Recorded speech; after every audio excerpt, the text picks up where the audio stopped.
இளைஞர் சங்க தலைவர் பொறுப்பை ஏற்று அன்புமணிக்கு உதவியாக எனக்கா?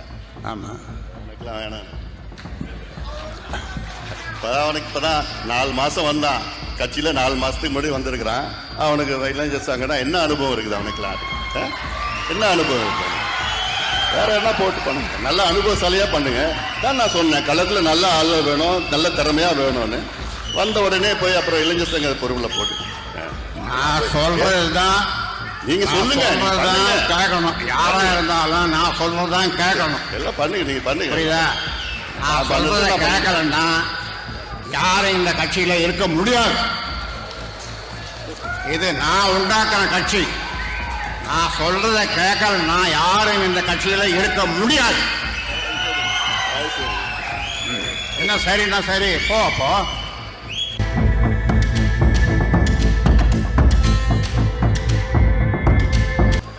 மாநில இளைஞர் சங்க தலைவராக நியமிக்கப்படுகிறார். கை தட்டுங்கப்ப. குடும்பத்தில் இன்னொன்று போடு, குடும்பத்தில் வச்சுக்கிட்டு அவ்வளோ. நன்றி. யார் சொல்றது?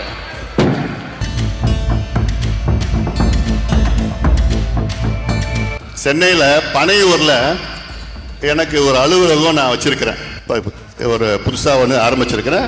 அங்கே வந்து எல்லாம் என்னை பார்க்கலாம். பனையூரில், சென்னை பனையூரில் அலுவலகம் ஒன்று திறந்திருக்குது. 3வது தெருவில் வச்சிருக்குது. ஃபோன் நம்பர் என்ன? ஃபோன் நம்பர்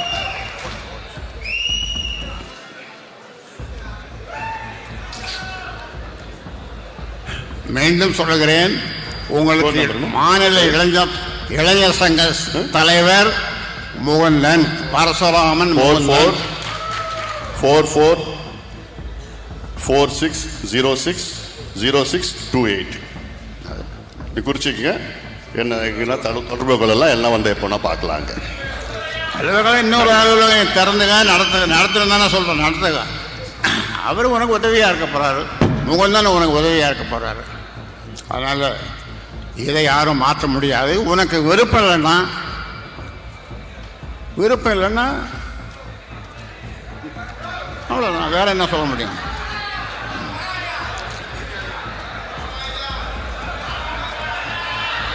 முகுந்தன் தலைவர். நான் சொல்றதுதான் கேட்கணும். நான் ஆரம்பித்த கட்சி. நான் என்ன சொல்றேனோ அதுதான் செய்யணும் எல்லாரும். அப்படி விருப்பம் இல்லாதவர்கள் விலகிக் கொள்ளுங்கள், யாராக இருந்தாலும்.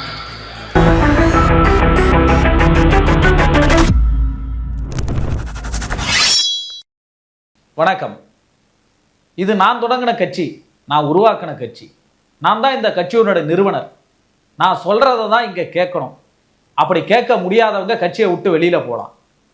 பாட்டாளி மக்கள் கட்சி நிறுவனர் ராமதாஸ் அவர்கள் இதை சொல்லியதும், அந்த கட்சியினுடைய இப்பொழுது தலைவராக இருக்கக்கூடிய அன்புமணி அவர்கள், பனையூர்ல எனக்கு ஆபீஸ் இருக்கு, என்னை வந்து பார்க்குறவங்க அங்க வந்து சந்திங்க என்று ஆவேசமாக தன்னுடைய மைக்கை தூக்கி எறிந்து விட்டு சென்றதும் தான் இப்பொழுது பேசுபொருளாக இருக்கு. பாட்டாளி மக்கள் கட்சி 1987 வன்னியர் மக்களினுடைய இடஒதுக்கீட்டை மையமாக வைத்து தொடங்கப்பட்ட ஒரு கட்சி. 50% பிற்படுத்தப்பட்ட மக்களுக்கு இங்கே இடஒதுக்கீடு இருந்தது. அந்த 50%த்தில் 30% பிசிக்கும் அதிலிருந்து 20% பிரித்து எம்பிசி என்கின்ற ஒரு பிரிவை உருவாக்கி, இந்த 50%க்குள்ளே இருக்கிற முற்பட்ட வகுப்பினரே எல்லா இடங்களையும் எடுத்துக்கொள்கிறார்கள், எங்களுக்கு எதுவும் கிடையாது.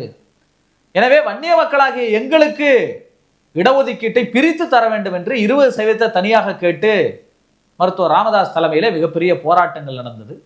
அந்த போராட்டத்தில் 21 பேர் வன்னிய சமுதாயத்தைச் சேர்ந்தவர்கள் படுகொலையானார்கள். அது காவல்துறையினுடைய துப்பாக்கிச் சூட்டிலே. அதன் மூலமாக மிகப்பெரிய அளவிலே ஒரு வன்னியர் சங்கமாக தொடங்கி அதை 1989 கட்சியாக மாற்றினார், பாட்டாளி மக்கள் கட்சி என்கிற பெயரிலே. இந்த வன்னியர் சங்கம் நடத்திய போராட்டங்கள், ராமதாஸ் அவர்கள் தலைமையில் நடந்த போராட்டங்கள்லாம் தமிழ்நாட்டில் மிகப்பெரிய ஒரு கலவரங்களுக்கு வித்திட்டதுனால அந்த கலவரங்கள் தலித் மக்களையும் பாதித்தது. இப்போ தலித் மக்களையும் பாதிக்கிற பொழுது அவர்களை எதிர்வினையாற்றுவது போன்ற அரசியல் வட மாவட்டங்களை பாட்டாளி மக்கள் கட்சி, அதற்கு எதிரான விடுதலை சிறுத்தைகள் கட்சி அப்படிங்கிற 2 சாதிய துருவங்களாக புரட்டி போட்டுருது. இன்ன வரையுமே அந்த அரசியல் நீடிச்சுக்கிட்டு இருக்கு. ஆனால் பாட்டாளி மக்கள் கட்சியினுடைய அரசியல் ராமதாஸ் அவர்கள் ஒரு காலகட்டத்திற்கு பிறகு அதான் இந்த பாட்டாளி மக்கள் கட்சியை தொடங்கி அதை எல்லோருக்குமான கட்சியை அவர் மாற்றுவதற்கு முயற்சி பண்ணி, அதுக்கு முன்னாடி வன்னியர் மக்களுக்கு எதிராக அங்கே இருந்த தலித் மக்களுக்கும் வன்னியர் மக்களுக்கும் உள்ள வேறுபாடுகளை கலைந்தால்தான், அந்த விமர்சனத்தை குறைச்சாதான், நாம எல்லோருக்குமான தலைவர் நானாதான் இந்த கட்சியை சமூக நீதி அடிப்படையில் கொண்டு போக முடியும், அப்பதான் தேர்தல் அரசியல எல்லாரும் ஓட்டு போடுவாங்கன்னு ஒரு பார்வையை முன் வச்சு தலித்துகளையும் உள்ளடக்கி ஒரு கட்சியை வழிநடத்தி ஒரு வளர்ச்சியை நோக்கி கொண்டு போயிட்டு இருந்தார் டாக்டர் ராமதாஸ் அவர்கள். ஆனா வாரிசு அரசியலுக்கு எதிராக கட்சி தொடங்கியவர். மற்றவங்கெல்லாம் சொல்லுவாங்க என்னுடைய வாரிசு வர மாட்டாங்க, நாங்க வரமாட்டோம்னு. ஆனா ராமதாஸ் அவர்கள் பத்திரமே எழுதி தரவான்னு கேட்டார். என்ன சவுக்கால் அடிங்க, நானோ என்னுடைய மனைவியோ என்னுடைய பிள்ளைகளோ என்னுடைய குடும்பமோ கட்சியினுடைய எந்த பொறுப்பிலும் இருக்க மாட்டோம், அதிகாரத்துல எந்த பொறுப்பிலும் இருக்க மாட்டோம், எம்எல்ஏவாவோ எம்பியாவோ சட்டமன்றத்துக்குள்ளேயோ என்னை நீங்க பார்க்கவே முடியாது, என்னுடைய குடும்பத்தையும் பார்க்க முடியாது, அப்படி இருந்தா நீங்க என்ன சவுக்கால் அடிங்கன்னார். அப்படி சொல்லி கட்சியை தொடங்கி மக்களை எல்லாம் திரட்டணும் ராமதாஸ் அவர்கள் தன்னுடைய மகனை ஒன்றிய அமைச்சராக மாற்றினார். டாக்டர் படித்த டாக்டர் அன்புமணி எந்த வாரிசு அரசியலை எதிர்த்தாரோ மருத்துவர் ராமதாஸ் அவர்கள் தன்னுடைய மகனை பாட்டாளி மக்கள் கட்சியில அமைச்சரா ஆக்கினார். அவர் அமைச்சரா வந்த பிறகு என்ன செஞ்சிட்டார்னா, ஊழல் எதிர்ப்புன்னு பேசுறவங்களுக்கு பின்னாடி ஒரு ஊழல் வழக்கு இருக்கும். அந்த மாதிரி அன்புமணி ராமதாஸ் அவர்கள் மீது டெண்டர் மருத்துவ கல்லூரிகளுக்கு இடங்கள் ஒதுக்கினதுல ஊழல் வழக்கு, சிபிஐ வழக்கு. இப்போ இந்த சிபிஐ ஒன்று வழக்க வச்சு 2014 ஆட்சிக்கு வந்த பாஜக பாமகவை வளர்ச்சி போட்டுருச்சு. 2014 பாமக கூட்டணியில் நரேந்திர மோடி அவர்களை இன்ட்ரோடியூஸ் பண்றப்பவே மருத்துவர் ராமதாஸ் அவர்கள் கூட்டணியில் தான் இருந்தார். 2011 சட்டமன்ற தேர்தலில் கலைஞர் அவர்களுடைய திமுகவிலே அங்கம் வகித்தது. பாட்டாளி மக்கள் கட்சியும் விடுதலை சிறுத்தைகளும் சேர்ந்தே அங்கம் வகித்தார்கள் 2011. ஆனால் அம்மையார் ஜெயலலிதாவுடைய அந்த வெற்றியிலே இவங்கெல்லாம் தோத்து போனாங்க. ஆனால் நீங்கள் கூட்டணி வகுப்பதிலே ராமதாஸ் அவர்களை எப்பொழுதுமே நம்ப முடியாது. கூட்டணி பேச்சு என்றாலே அவர்கள் எப்பொழுது எந்த கட்சிக்கு தாவுவார்கள், நேற்று ஒன்றா இன்று ஒன்றா நாளை ஒன்றா என்று அவர்களால் சொல்ல முடியாது. 2016 ஆண்டு 2014 மோடியோட கூட்டணி வச்சார். 2016 சட்டமன்ற தேர்தலில் தனிச்சு நிற்கிறோம் நாங்க, மாற்றம் முன்னேற்றம் அன்புமணி தான் முதலமைச்சர், கட்சி அவர் கட்டுப்பாட்டில் வந்துருச்சு, மகனுடைய கட்டுப்பாட்டில் அன்புமணி தான் முதலமைச்சர் சொல்லி மாற்றம் முன்னேற்றம்னு தேர்தலை சந்திச்சாங்க. அவர்கள் வாங்கின வாக்கு சதவீதத்தை காட்டி கிட்ட 6%, 5 புள்ளி அந்த மாதிரி வாக்கு சதவீதம், அந்த மாதிரி வாக்கு சதவீதத்தை வாங்கி, ஆனாலும் கூட இந்த 2012 தருமபுரியில நடந்த அந்த கலவரம் இருக்குல்ல, திவ்யா இளவரசன் பிரச்சனை, எல்லோருக்குமான தலைவரா அந்த கட்சியா பாட்டாளி மக்களை கட்சியை உருவாக்கிட்டு வந்த அவர் ராமதாஸ் அவர்கள் ஈழ போராட்டங்கள் பல போராட்டங்கள்ல ஒன்னா இருந்தாங்க. இந்த தர்மபுரி இஷ்யூல அவருடைய தலித் அல்லாதார் கூட்டணின்னு ஒன்று கட்டினார். தலித் மக்களுக்கு இல்லாத ஒரு கூட்டணின்னு விடுதலை சிறுத்தைகள் கட்சி தலைவர் திருமாவர்கள் அவர்களை ஒதுக்கிவிட்டு இப்படி ஒரு கூட்டணி ஆரம்பிச்ச உடனே தமிழ்நாட்டில் இருக்கிற திமுக, அதிமுக, தேமுதிக, மதிமுக, காங்கிரஸ், இப்படி இருக்கிற எல்லா ஜனநாயக கட்சிகளும் எல்லாருமே பொதுவாக எல்லாருக்கும் தானே அரசியல் பண்ணுவாங்க. அவர்கள் எல்லோரையும் விடுதலை சிறுத்தைகள் கட்சி தலைவர் திருமாவளவன் சந்தித்து ஆதரவு கேட்டு அப்புறம் மேலும் ராமதாஸ் அவர்கள் மீது ஒரு சாதிய முத்திரை விழுந்தது. அந்த கட்சி பாட்டாளி மக்கள் கட்சியின் மீது ஒரு சாதிய முத்திரை. இந்த சாதிய முத்திரை எதுக்கு பயன்பட்டதுன்னா, தர்மபுரி தொகுதியில் 2014 அன்புமணி அவர்கள் எம்பியா ஜெயிக்கிறதுக்கு மட்டும்தான் இந்த கலவரம் பயன்பட்டது. அதோட சரி, அதுக்கப்புறம் இதுவரையும் பாட்டாளி மக்கள் கட்சியால் தேர்தலில் வெற்றி பெறவே முடியவில்லை. நாடாளுமன்ற தேர்தல், சட்டமன்றத்திலேயே அதான் நிலைமை. எங்க அந்த நிலைமை மாறிச்சுன்னு சொன்னீங்கன்னா, இப்பொழுது நடந்த சட்டமன்ற தேர்தலில் அதிமுகவோடு கூட்டணி வைத்து, ஆனா 2016 நாங்க தான் முதலமைச்சர், திமுக கிடையாது அதிமுக கிடையாதுன்னு அன்புமணியை முன்னிறுத்தி வந்தவங்க இனிமே கூட்டணியே இல்லைன்னார் மறுபடியும் ராமதாஸ் அவர்கள். சரி, பத்திரிகையாளர்கள் கேள்வி கேட்டப்ப நாம பத்திரம் எழுதி தந்துடவா, திராவிட கட்சிகளோடு கூட்டணியே இல்லை, திமுக அதிமுகவோட கூட்டணியே இல்லை, கூட்டணியே இல்லைன்னு பத்திரம் எழுதி தருவான்னு சொன்னாரு. உடனே 2019 தேர்தலில் கூட்டணி அதிமுகவோடு, கூட்டணியே இல்லை நீங்க உடனே. இப்ப இதுதான் மக்களிடத்திலே அவங்களுக்கு ஒரு, அப்போ என்ன ஒரு கேள்வி எழுந்ததுன்னா, கட்சியில யாரு இந்த கட்சியை நடத்துறா?